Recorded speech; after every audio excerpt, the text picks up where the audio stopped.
Hello everybody, and once again welcome back to how to log in YouTube channel. Today in this video I'm going to show you how you can log into Third Federal Bank, so make sure you follow my step till the end.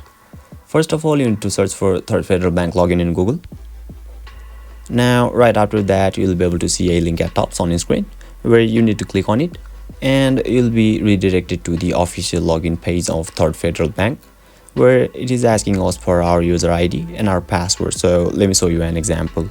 So yeah, finally once your credentials is done, click to login and you'll be able to log in. And by chance if you have forgotten your user ID or password, you can simply click on forgot login on the screen and complete the formalities and you'll be able to log in. So basically this is how you can log into Third Federal Bank. And if you still encounter any issue during the login process, feel free to leave a comment and I'll be happy to assist you.